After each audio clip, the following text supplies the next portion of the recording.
Yan pa oh. Alakak ulit tsaka bugaong. Thank you Lord. Jackpot na po tayo ngayon.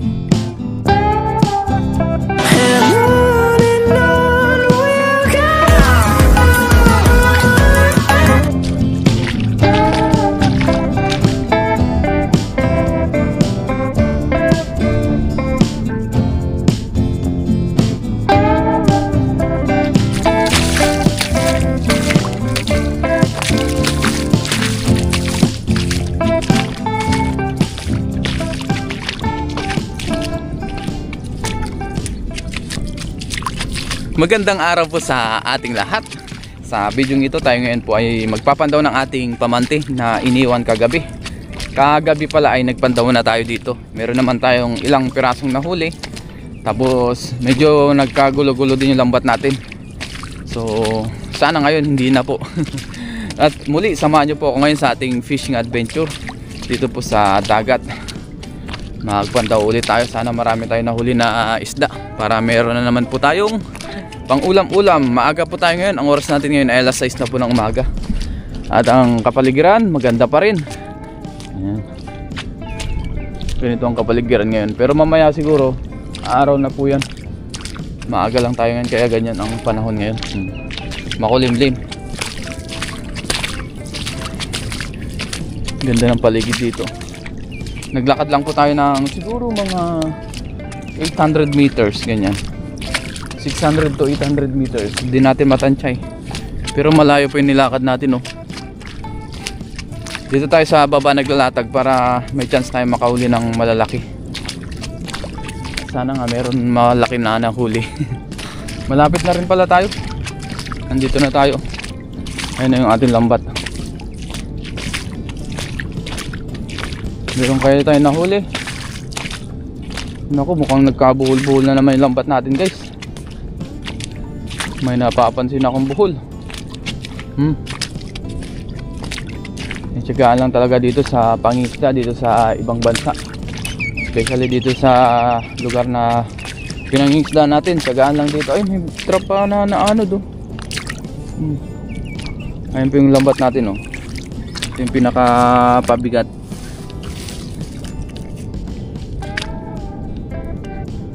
Umpisahan na po natin. Tingnan natin kung may mga nahuli.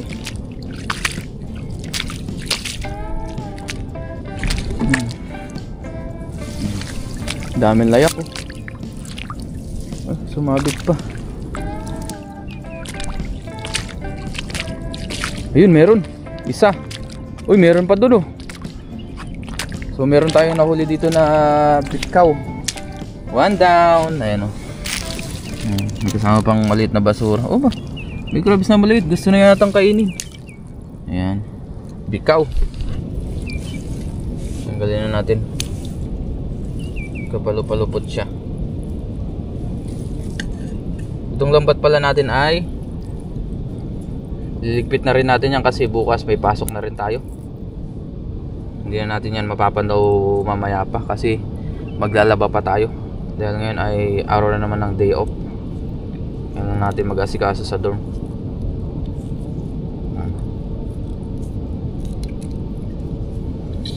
Yun. First catch of the day, big cow. Ayan, malaki-laki po siya oh. Taba. Yung kanyang hasang, patay na po ito. Ayan, pula pa oh. Ibig sabihin, fresh pa po yan. Namatay lang dyan. Siguro nasakal. Kapalo-palupot. Ayan. Diyan lang high tide po kanina ay I think mga pasado alauna ng madaling araw. Ito, meron pang isa dito. Ito pa. Bika ulit. Ay, meron pa pala dun. Another. Pero masarap po yung laman niya. Parang salmon po yung kanyang lasa. Dami nating nahuli ngayon.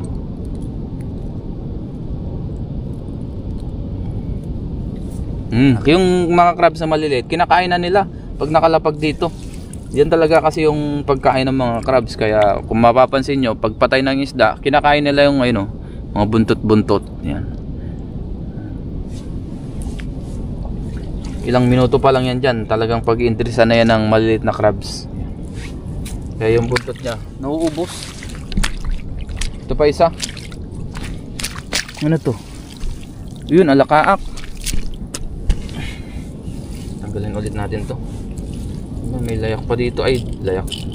Ito ay galing sa alagaan ng talaba. Tingnan nyo, may talaba siya.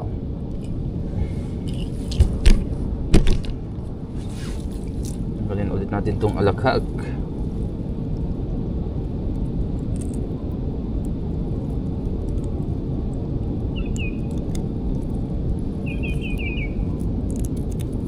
Yun, alakaak. Good size na lakaak. 3 down. O, di ba may pang-ulam na tayo? Hindi na tayo zero. Kahapon 4 ang nakukuha natin o nahuli natin. Pero yun, may malalaki po. Especially yung bigaw natin na nahuli kagabi. Malaki po yun. Dito naman ay talagang tiyagaan lang. Yan o, nagkapalo-palupot na naman siya. Mamaya na natin ayusin. Tignan lang natin muna kung may mga nahuli. Tapos tanggalin muna natin mga nahuli bago natin iligpit yung lambat. Ganyan o, may mga baso-basura. Ayan o, hindi talaga may iwasan yan. Ito, may nagtatago dito sa ilalim. Uy, sa ilalim siya ng ugat. Ugat ng kawayan to ah. Tanggalin na natin to. Yun, gasan lang natin. Ito, buhay pa. Uy, natunog-tunog pa. Sumiksik siya dyan sa may buhangin. Alakaak ulit. Yan. Ngayon 4. Naka 4 down na tayo. Uy, may sombrero pa dito. Galing yan sa hindi natin lang kung saan galing to. Hindi rin maiwasan talaga to.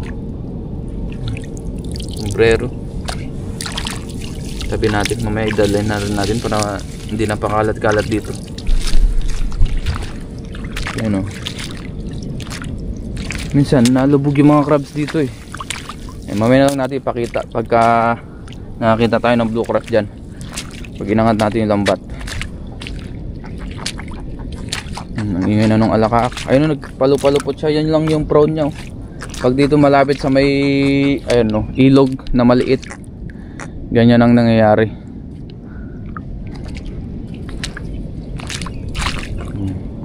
Ganda ng paligid ngayon oh.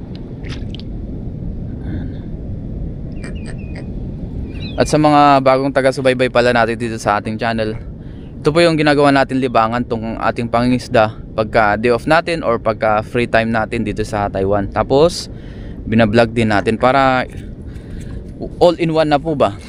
Meron na tayong kahit papaano kinikita, tapos may pang ulam-ulam na rin tayo at nalilibang na rin tayo. Kaya sabi kong all in one. Yan. Ito na yung pinakapabigat natin no. Magagamit ulit natin yan sa susunod. Nalatag natin dito.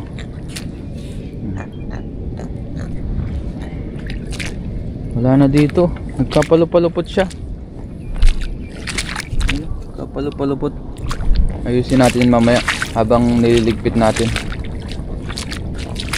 Wala na dito. Sumabit pa dito sa may talaba. Grabe yung talaba. Mamaya natin yan ayusin. Uy, ito may mga huli pala dito oh.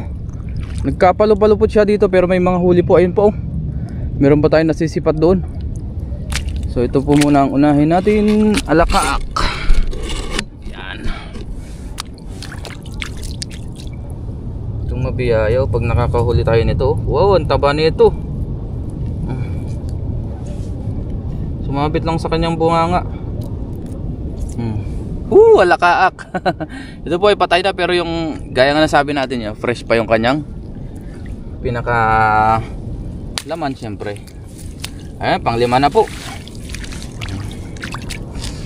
Meron pa dito. Yan pa oh. Alakaak ulit tsaka bugaong. Sarap. Thank you Lord. Yes. Yan oh. Kagabi naka-4 tayo. Ngayon Mukhang mas marami. Oops. Mabit lang sa kanyang bunganga. Sarap ng simoy ng hangin ngayon. Sobrang sariwa. Kahit na medyo mahina. Ay, may pamanti rin pala doon. Ayun oh. Hindi pala makita dito. Nagladagdag ng pamanti sa bandang baba.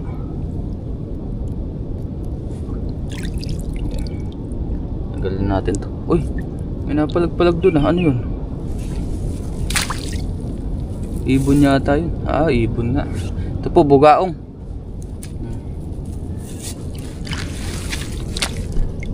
Ayan, meron pa dito.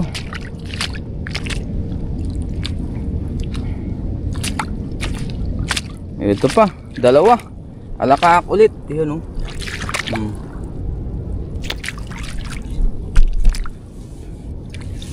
Sabit-sabit lang siya. Thank you Lord. Jackpot na po tayo ngayon. Yun.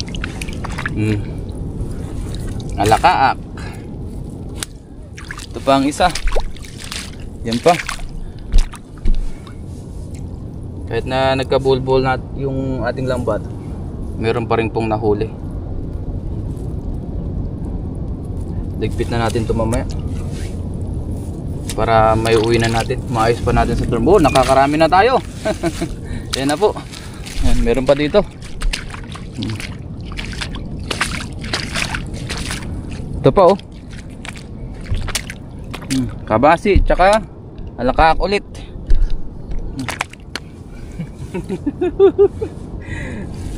Thank you po sa mabiyayang araw. Tanggalin natin ibang layak.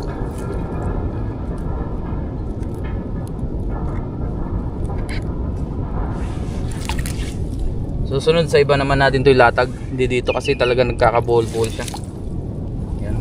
Kabasi naman po ito. May ibon dun ah. Sumabit lang sa bunga nga. Ayun. Alakaak. Malaki-laki po ito. Meron pa dito. Sa dulo, ayan po. So, alakaak ulit. Ito pa oh. Dalawa. Yes. Jackpot. Wala akong masabi kundi jackpot. Thank you Lord. May nagpapantaw doon ng mga tinanong nila ang talaba. Ayan. Lakaak. Ito pa. Meron pa doon isa.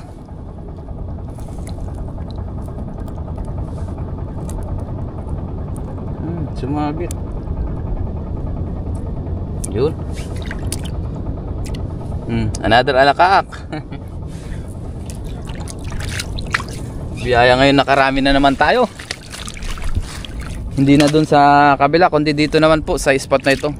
Kasi madalas dun tayo sa may bangusan na naglalampat. Yun po ay mas malapit sa atin, sa lugar natin na pinagtatrabahoan. Yung pinagtatatagan natin dun sa may bangusan, sa may lagusan. Ito po ay doble ang layo niya. Siguro kung dun ay 10 minutes, dito po ay mga 15 to 20 minutes pong biyahe pupunta dito. Yan, alakaak, wala na po dito. Huli na po ito. Ito na po yung ating mga nahuli. Marami-rami rin po. Ayan, mamaya ibuhos natin, gawa tayo ng thumbnail. Yun, thank you Lord. Siguro nasa ano rin po ito, 2 kilo mahigit. Hindi natin matansya, basta ganun 2 to 3 kilos ang ating mga nahuli. Thank you Lord sa mabiyayang araw na naman. So ayusin ko lang po yung ating lambat para maayos na po natin yan. Yan, binilisan lang natin magpandaw kasi baka mamaya mag high tide na naman dito, kasi dito po naunang mag high tide. Yan, dito sa ilog po na maliit na to, dyan po naakyat ang tubig. Yan, let's go. Ngayon po tapos na natin iligpit yung lambat natin. Yan, kunin ko lang yung ating tripod tsaka yung ating huli. Nandun na pala yung ating lambat. Yan, niligpit na po natin. Inabot rin tayo ng nasa 1 oras yata sa pag-aayos, mahigit. Dahil tinanggal pa natin yung mga basura, yung mga layak-layak. Yan. Ganyan naman po ay gawa muna tayong thumbnail bago tayo umuwi para goods. Ito na po yung ating mga nahuli sa magdamag na ating paglalatag na iniwan dito. Yan, oh, marami-rami rin pala. Bikaw, tatlo pala yung nahuli natin, bikaw. O, diba? Sarap niyan. Ito po, alakaak naman. Matubig pala dito. Yan na po ang ating mga nahuli. Meron tayong alakaak, bagaong, kabasi meron din po, tsaka yung ating bikaw kung tawagin yun, lalaki. Masarap po yan.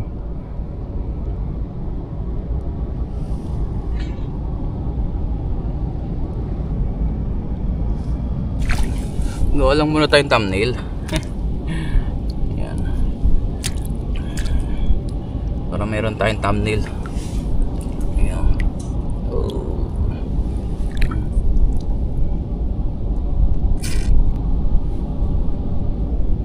Yun, ayos na. Nakagawa na po tayong thumbnail. Ligpit ko lang po ito. Uwi na rin tayo. Ito na po yung ating lambat. Uwi na rin tayo. Para makapagluto pa dahil masama na rin po yung panahon, no?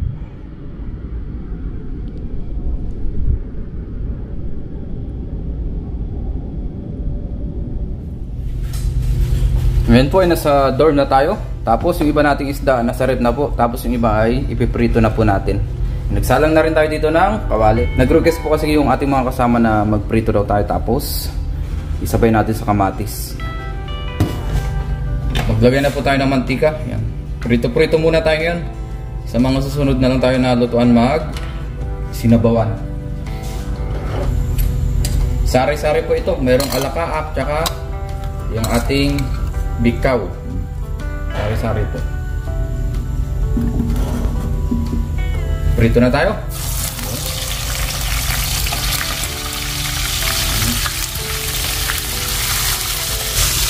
Prituin lang po natin muna yan. Ngayon po, luto na yung ating mga prito o prinito. Babayan lang natin yung mantika. Wow, thank you Lord.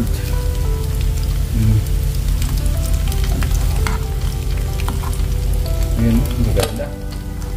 Request ng ating mga kadorm para matikman naman nila. Prito.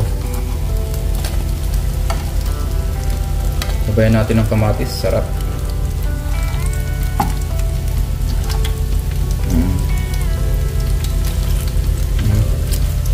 Ngayon po, nakaluto na tayo. Ito na po yung ating pritong sari-sari. Kukuha na lang po yung ating mga kasama dito mamaya. Tapos meron tayo ditong sausawan na chili mansi. Bago tayo mag-umpisa kumain, mag-pray muna tayo. Lord, maraming salamat Panginoon sa pagkain sa aking harapan. Basbasan niyo po ito na may magbigay sa aking pisikal na pangatawan ng kalakasan. In Jesus' name, Amen. Tara po, kain tayo. Let's eat. Pisain lang po natin yung ating sili. Para masarap-sarap. Meron din pala tayong kamatis dito. Tsaka sari-sari isda. Let's eat. Kamay po tayo. Kain po.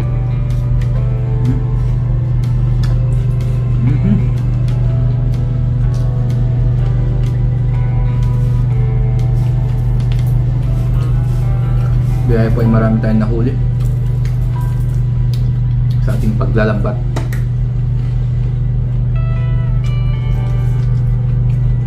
Marami na naman tayong pang-stock.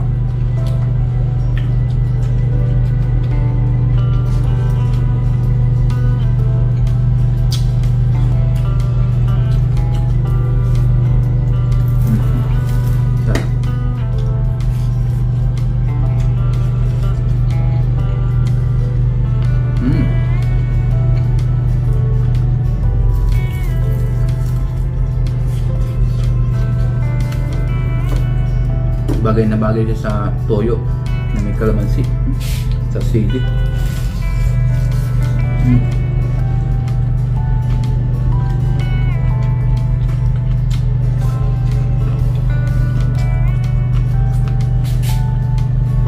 Sarap na mapaparami tayo ng kain ito.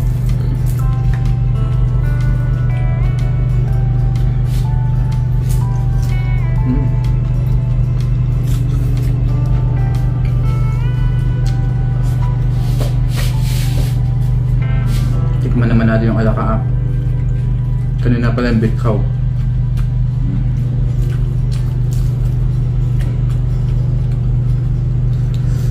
Tapa oh. Kaya na rin po kayo dyan, saluhan niyo po ako.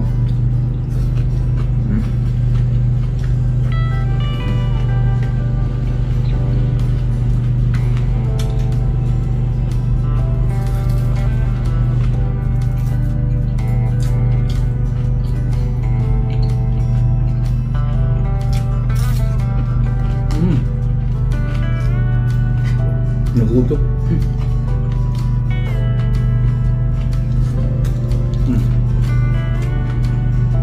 Ito na po ang ating almusal. Hanggang hapunan na po kung aabutin.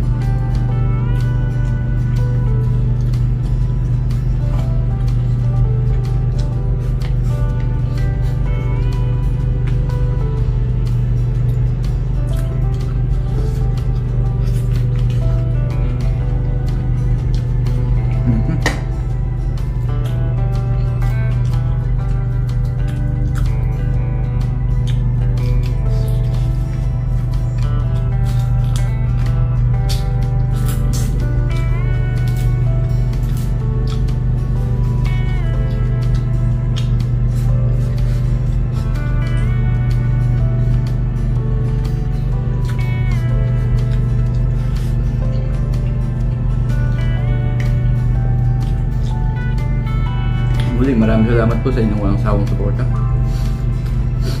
Sa palaging pagko-comment, pagla-like, at saka sa mga silent viewers natin. Thank you po sa inyo lahat.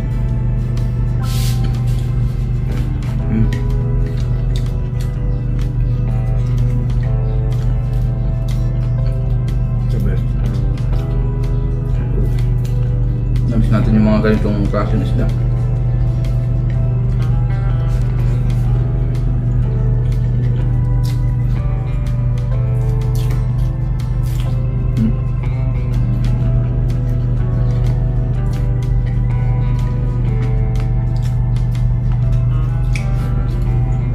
Kanin pa po tayo. Hirit pa. Nabitin.